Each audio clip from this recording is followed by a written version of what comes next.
Yang sering dijadikan dalil bahwa Allah bertempat itu ayatnya sama dengan dalil yang menunjukkan Allah tidak bertempat. Lucu nggak? Kalam ulama yang dinukil untuk memahami ayat tersebut sama dengan orang yang pro dan kontra. Ketika ada ayat Ar-Rahmanu 'alal 'arsy istawa atau tsumma istawa 'alal 'arsy, Allah yang Maha Rahman bersemayam di atas arsy, istawa. Kalam ulama yang digunakan sama untuk memahami ini. Yang paling ngerti ayat kita apa ulama? Ulama yang paling mengerti, ulama yang dekat ke masa Nabi atau ulama yang belakangan? Yang lebih dekat ke Nabi, namanya salaf. Makanya nama salaf ini seksi. Paham maksudnya? Menarik untuk digunakan. Kita lihat imam salafnya ngomong apa ya.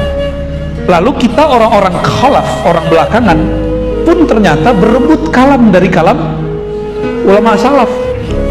Karena ada klaim legitimasi dari Rasulullah. Rasulullah mengatakan khairul qurun qarni, hadis Bukhari. Sebaik-baik abadku, lalu tsummal ladzina yalunahum, tsummal ladzina yalunahum. Lalu setelahnya. Berarti 3 kali kurun, 300 tahun, 3 abad. Yang paling sering diungkap itu 2 imam. Pertama Imam Malik, yang kedua Imam Syafi'i. Coba kita lihat ya. Nanti antum akan ketawa-ketawa sendiri atau dalam hati, oh begitu toh. Berarti selama ini kalam imam ini dipelintir gitu. Kata Imam Malik, ketika ada seseorang ngetes, kaifal istiwa, bagaimanakah istiwa? Dalam satu riwayat dia mengatakan al-istiwa ma'lum. Istiwa itu dimaklumi maknanya, bahwa istiwa dalam bahasa Arab ada 15 makna. Itu maksudnya ma'lum. Kalau kita Arab maklum, kalau dia maklum beneran, Arab beneran dia. Ya Arab cemas.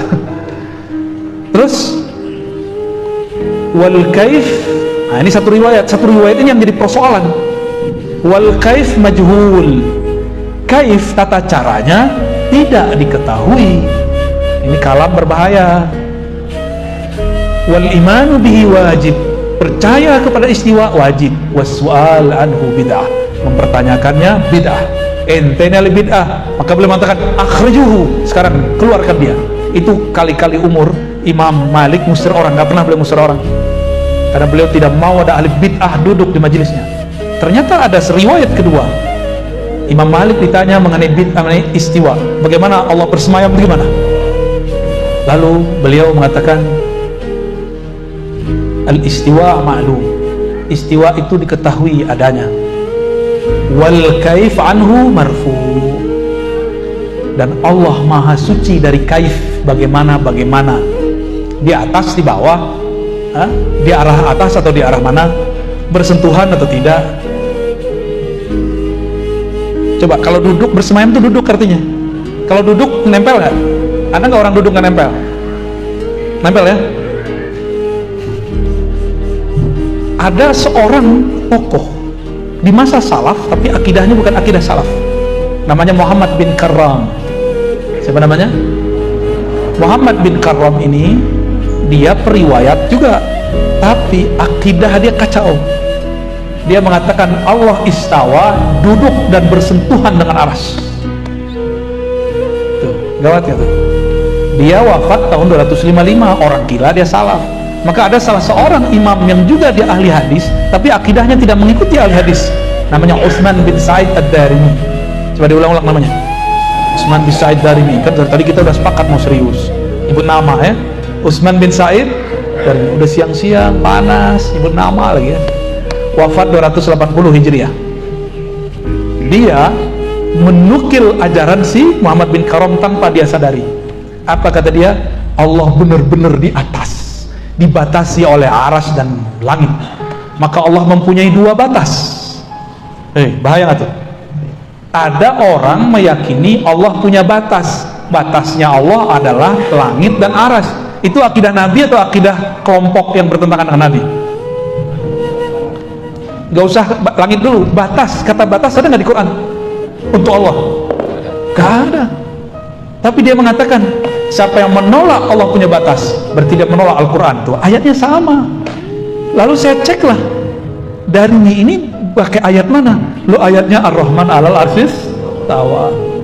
ilaihi yus'adul kalim, kepadanya lah diangkat kalimah. Malaikat ada naik setiap hari, setiap sore. Bagi dia itu dalil Allah bertempat di atas aras. Dan yang paling lucu, mereka berkeyakinan Allah di atas aras, itu dalilnya Rasulullah Mi'raj. Padahal Mi'raj itu bukan dalil Allah bertempat di aras. Mi'raj itu dalil sholat, sejarah sholat. Itu dua hal yang berbeda. Nah, inilah uniknya umat Islam. Umat Islam ini nggak punya lembaga khusus yang punya otoritas seperti di agama lain. Agama ini nikmat plus musibah. Nikmatnya Bapak ini kalau ngaji bisa jadi penafsir. Kalau nggak ngaji stop dulu, karena menafsir dengan hawa nafsu neraka tempatnya. Mau depan neraka. Ya, jangan coba-coba. Ya. Kalau nggak ngerti uskut. Kalau nggak ngerti diam aja udah. Ya, karena orang diam ini dia cukup syahadat masuk surga udah. Tapi kalau dia mulai komentar Allah bertempat, udah dihisap itu kalam. Yang bilang Allah tidak bertempat juga dihisap. Apa dalil dia ngomong begitu? Ya? Maka yang afdol itu cukup baca Qul huwallahu ahad, selesai.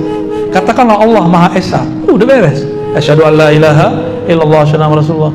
Cuma kan kita ini suka mencari-cari sesuatu yang nggak perlu dicari, menanyakan sesuatu yang nggak perlu ditanya. Makanya orang ini datang katanya ilmiah. Apa itu istiwa? Bagaimana cara istiwa?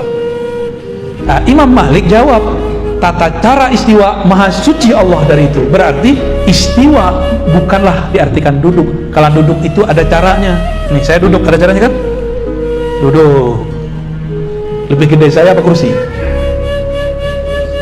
Beneran? Allah kalau duduk di atas aras lebih gede mana? Tuh, kalau kita bilang sekali istiwa artinya julus, qu'ud. Karena si Ibnu Karam dan Darimi bilang arti istiwa itu duduk. Antum mau salaf yang begitu? Itu bukan salafus soleh, itu salafut toleh. Ya, Imam Ahmad gak pernah mengajarkan itu. Imam Malik gak pernah mengajarkan itu.